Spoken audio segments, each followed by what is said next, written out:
Hi friends, అందరు ఎలా ఉన్నారండి? Welcome back my channel. మరొక చిన్ని వీడియోతో మీ ముందుకైతే వచ్చానండి. ఈరోజు అయితే మటన్ కర్రీ చూపించబోతున్నాను. చాలా రోజులు అయిందని కొత్త సబ్స్క్రైబర్స్ వచ్చారు కదా, అందుకు నేను మటన్ కర్రీ అనేది చూపిస్తున్నాను. ఎటువంటి మసాలాలు లేకుండా సింపుల్గా చూపిస్తానండి. నేను అల్లం వెల్లుల్లి పేస్ట్ కూడా రోట్లో దంచి వేస్తున్నానండి. ఇది ఫస్ట్ అయితే మనం మటన్ అయితే చిన్న చిన్న ముక్కలుగా అయితే కట్ చేసుకొని పెట్టుకున్నాను. తర్వాత కుక్కర్లో అయితే నేను ఆయిల్ అయితే తీసుకున్నానండి. ఆయిల్ కూడా చాలా తక్కువ తీసుకున్న తర్వాత అల్లం వెల్లుల్లి పేస్ట్ కొద్దిగా వేస్తున్నానండి. ఫస్ట్ ఫ్రై మనకు పచ్చివాసన పోయేంత వరకు కొద్దిగా ఫ్రై చేసుకోండి. తర్వాత అనేది పసుపు అనేది వేసుకోండి. పసుపు ఆల్రెడీ వేసాను నేను. ఇది మటన్ వేసానండి, పసుపు కూడా వేస్తాను. చూడండి, పసుపు మటన్ వేసి కొద్దిసేపు ఒక 10 minutes మగ్గనిచ్చుకోండి. నేనైతే చాలా సింపుల్గా చూపిస్తున్నాను. వీడియో అయితే మొత్తం అయితే సింపుల్గా చూపిస్తున్నాను. మరీ పెద్ద వీడియో లెంత్ వీడియో లేకుండా చిన్నగా చూపిస్తున్నానండి. ఇది ఎవరైనా బ్యాచిలర్స్ ఎవరైనా చేసుకోవచ్చండి. ఈ కర్రీ అనేది చాలా సింపుల్గా, మనకు మిక్సీ కావాలి అవి కావాలని అవసరం లేదు. అల్లం వెల్లుల్లి పేస్ట్ ఉంటే చాలు.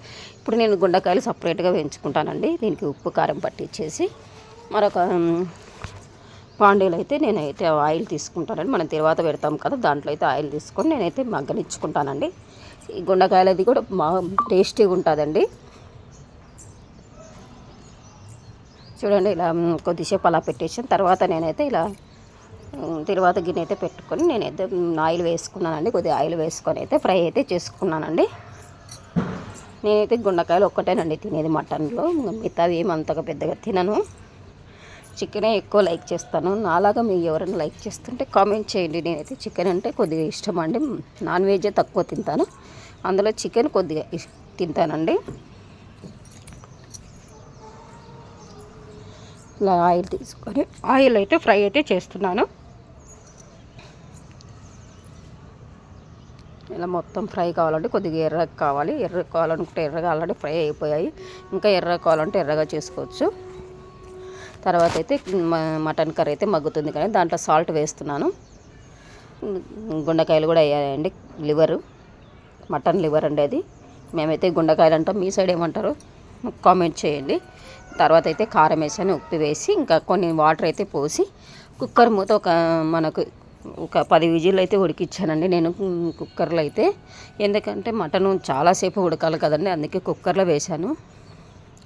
పల్లెటూర్లలో అయితే మామూలుగా అయితే మా అమ్మ వాళ్ళు అయితే కుక్కర్లో వేయరండి, అట్నే కట్టెల పొయ్యి మీద మగ్గనిస్తారు. చాలా టేస్టీగా వస్తుంది కర్రీ అయితే. నేను దీని అయితే మటన్లో అయితే ఎటువంటి మసాలాలు అయితే వేయడం లేదండి, సింపుల్గా అయితే వేస్తున్నాను. మసాలాలు చాలా తక్కువ వేసాను. ఇదైతే లివర్ అండి. లివర్ చూడండి మెత్తగా అయింది. ఇప్పుడైతే దీన్ని అయితే తింటున్నానండి. నేనైతే విజిల్స్ అయితే వస్తున్నాయి. విజిల్స్ వచ్చేటప్పుడు సెల్లుకు పడుతుంది కాబట్టి ఇది చూడండి కర్రీ ఉడికింది. నేనైతే 2 సార్లు తీసి పెట్టానండి. కర్రీ ఉడుకుతుంది. తర్వాత అయితే దీంట్లో అయితే నేనైతే లాస్ట్న కొత్తిమీర, మిగిలిన అల్లం వెల్లుల్లి పేస్ట్ వేసానండి.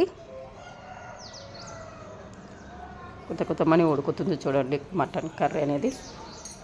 దీనికి కాంబినేషన్గా అయితే నేను అన్నం చేశాను, చపాతీలు చేశానండి. అవైతే నేను చూపించలేదు, ఓన్లీ మటన్ కర్రీ మాత్రమే చూపిస్తున్నానండి. మటన్ అయితే దించేసాను. చూడండి ఎంత టేస్టీగా వచ్చిందో కూర అయితే చాలా టేస్టీగా ఉందండి. నేను ధనియా పౌడర్ కూడా వేయలేదు, ఓన్లీ అల్లం వెల్లుల్లి పేస్ట్ మాత్రమే వేసి చేశానండి. చాలా టేస్టీగా వచ్చింది. ఏంటంటే మనం మసాలాలు వేసుకుంటే ఇప్పుడు గ్యాస్ ప్రాబ్లమ్స్ అందుకు వస్తున్నాయి కదండి, అందుకు నేను పెద్దగా మసాలాలు ఇంట్రెస్ట్ చూపించడం లేదండి. నేను ఎప్పుడైనా చాలా తక్కువ మసాలాలు వేస్తానండి.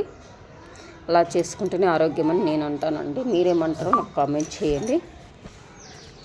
ఇంకా నా ఛానల్ని ఎవరైనా సబ్స్క్రైబ్ చేసుకోకుంటే ప్లీజ్ సబ్స్క్రైబ్ చేసుకోండి. థ్యాంక్ యూ ఫర్ వాచింగ్ అండి. బాయ్ అండి అందరికీ.